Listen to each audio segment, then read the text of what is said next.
जिसके साथ ये घटनाएं घटी उसकी वास्तविकता उन्हीं तक सीमित है।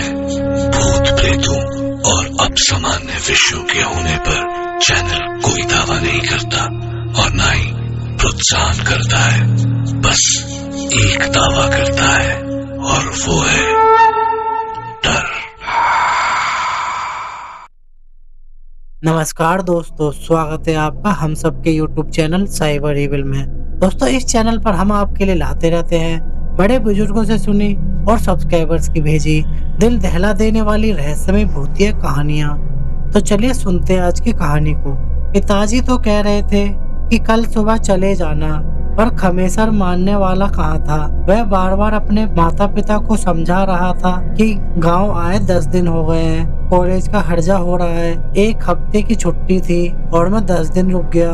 नहीं पिताजी, अब मत रोकिए, जाने दीजिए। आज शाम निकलूंगा तो रात बिरात कॉलेज के हॉस्टल में पहुंच जाऊंगा। कल से कॉलेज ज्वाइन कर लूंगा। और साथ ही वह अपने माता पिता को यह भी समझाया जा रहा था कि घबराने की क्या बात है, मैं अकेले थोड़े जा रहा हूँ, समेसर भी तो है मेरे साथ, हम 2 लोग हैं, आसानी से पहुँच जाएंगे। जी हाँ, खमेसर गांव से लगभग 40-45 किलोमीटर दूर एक छोटी अपनी पनपते विकसित हो रहे कस्बे में स्थित एक प्राइवेट इंजीनियरिंग कॉलेज से बीटेक कर रहा था और उसके साथ ही उसके गांव का समेसर भी।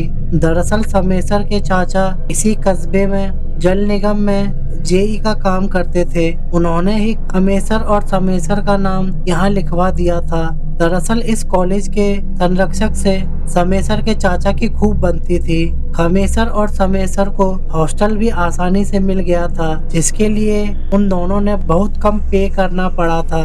खमेसर ने फटाफट अपनी माँ से कहा कि थोड़ा अचार रख दो और 4-6 बेली गुड़ भी। फिर क्या था, खमेसर ने अपना पिट्ठू बैग पीठ पर लटकाया, माता पिता को प्रणाम किया और बाय बाय करते हुए तेजी से समेसर के घर की ओर दौड़ चला। समेसर खमेसर का ही इंतजार कर रहा था। फिर क्या था, समेसर के बड़े भाई ने उन दोनों को मोटरसाइकिल पर बिठाया और चौराहे पर ले जाकर छोड़ दिया। चौराहे पर खड़े खड़े वो दोनों अपने हॉस्टल की ओर जाने वाली सवारी का इंतजार करने लगे। कभी कभी पिछड़े इलाकों में सवारी मिलने में बहुत परेशानी हो जाती है और अगर जाड़े का समय हो तो और भी परेशानी। शाम होते ही सवारी का आना जाना कम हो जाता है और रह रहकर इक्की दुक्की गाड़ी ही दौड़ते हुए दिख जाती है।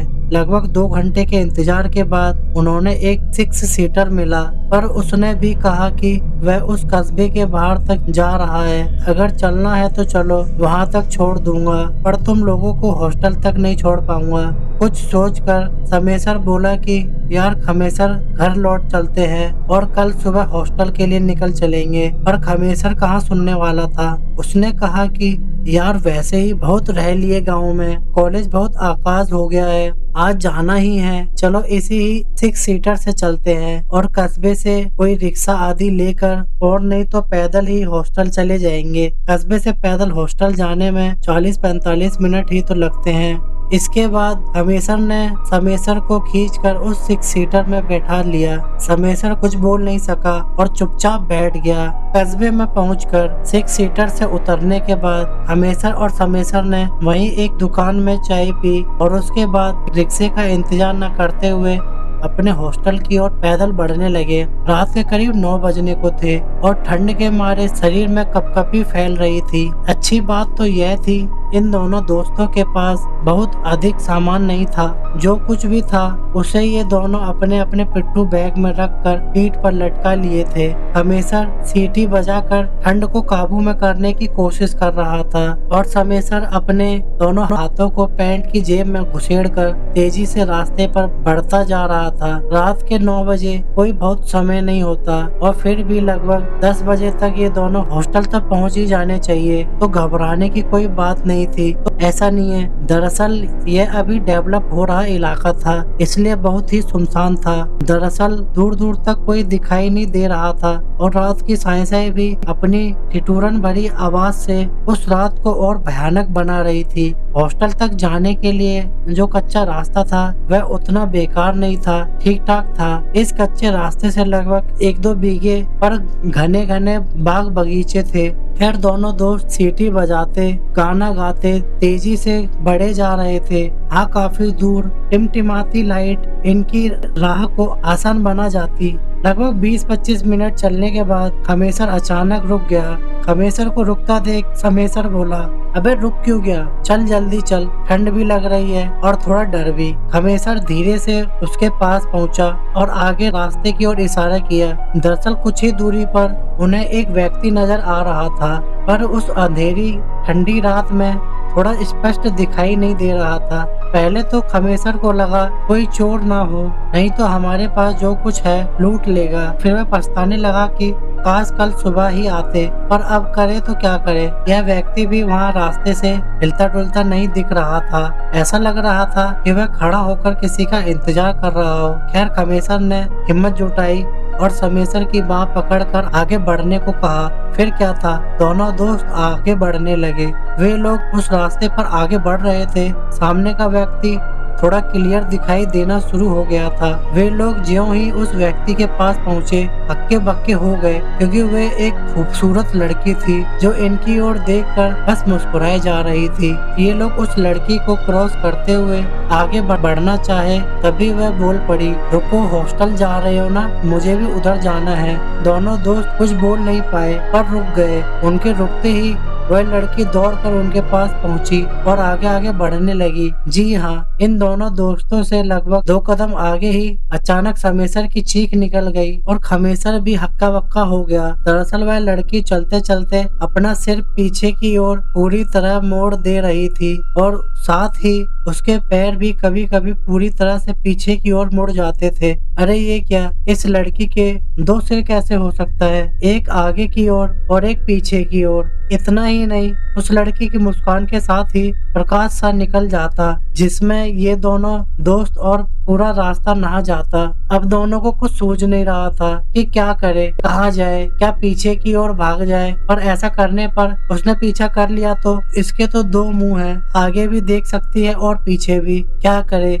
अरे अभी ये लोग ये सब सोच ही रहे थे, अभी वह अट्टहास करते हुए बोली, अब तुम लोग नहीं बच सकते। इतना कहते ही वह पूरी तरह से विकराल हो गई। उसके लंबे लंबे दांत और लंबी लपलपाती जीभ कोई भी देखकर सहम जाए। 2 सिर वाली वह डायन बहुत ही भयानक थी। वह पूरी तरह से किसी डरावनी हॉरर फिल्म की भूतनी से भी ज्यादा भयानक लग रही थी। खमेसर कांपते हुए जय हनुमान करते हुए जय हनुमान करने लगा। समेसर तो खमेसर के पीछे होकर उसे पकड़कर फूट फूट कर रोने लगा। अचानक ये दोनों दोस्त कुछ समझ पाते, तभी उस डायन ने अपना हाथ बढ़ाकर इन दोनों के बैग छीन लिए और उन्हें घुमाकर इतना तेज फेंकी कि पता नहीं चला वे दोनों बैग उस अंधेरी रात में कहां गायब हो गए। फिर वह डायन हवा में उड़ने लगी। उसके अट्टहास से पूरा माहौल अति भयानक हो गया। उसके मुंह से निकलते आग के गोले से लगता था कि यह दोनों जलकर भस्म हो जाएंगे।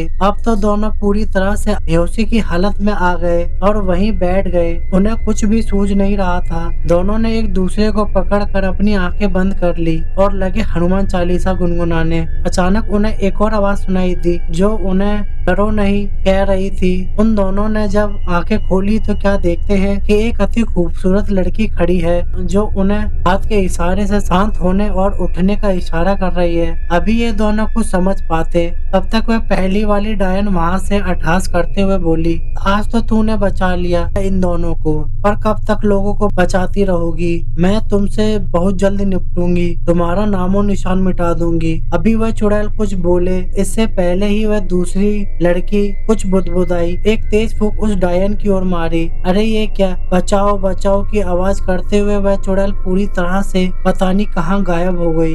अब इन दोनों दोस्तों को थोड़ी राहत मिली।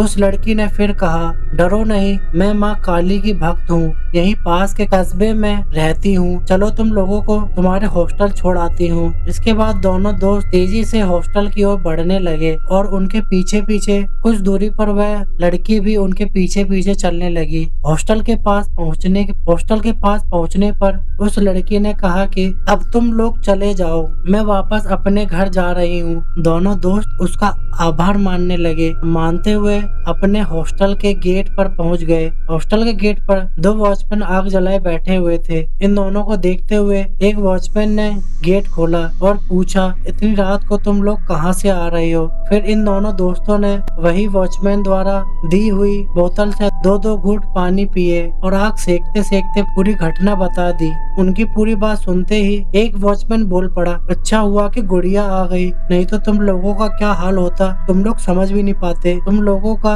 भाग्य बहुत ही अच्छा है कि गुड़िया आ गई, बहुत भली है वो, बहुत भली। फिर उसने बताया कि गुड़िया उसके ही गांव की एक लड़की थी जो माँ काली की बहुत बड़ी भक्त थी। वह पढ़ने में भी बहुत तेज थी, पर विधि का विधान वह मोटरसाइकिल चलाना सीख रही थी और इसी रास्ते पर उसकी मोटरसाइकिल एक ट्रैक्टर से टकरा गई। उसे तुरंत अस्पताल पहुंचाया गया, पर डॉक्टर उसे बचा नहीं सके। पर आज भी वह मरकर भी जिंदा है। वह लोगों की मदद किया करती है। उसने अच्छाई के बल पर वह दुष्ट आत्माओं को अपने अधीन कर लेती है। उसने आज तुम लोगों को भी बचा लिया। उसने मुझे भी एक बार पानी में डूबने से बचाया था। मेरी तो जान ही जाने वाली थी। कुछ बुरी आत्माएं मुझे एक बार बरसाती पानी में डुबाने की कोशिश कर रही थी, पर सही समय पर गुड़िया आ गई और मेरी जान बच गई। इसके बाद वह वॉचमैन दो सिर वाली डायन के बारे में बताया। दरअसल एक दुर्घटना में वह इसी रास्ते पर मर गई थी।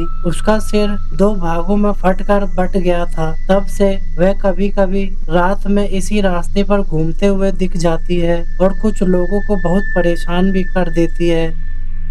और दोस्तों ये कहानी यही खत्म हो जाती है। दोस्तों अगर आपको ये कहानी अच्छी लगी हो तो इस कहानी को लाइक करें, कमेंट करें और अपने दोस्तों के साथ फेसबुक और व्हाट्सएप पे शेयर करें। और अगर आप ऐसी ही दिल दहला देने वाली रहस्यमय भूतिया कहानियां और सुनना चाहते हैं तो हमारे यूट्यूब चैनल को सब्सक्राइब जरूर करें। और हमारे इस चैनल पे और भी डरावनी कहानियां हैं, उन्हें भी जरूर सुने। वीडियो पूरी देखने के लिए धन्यवाद।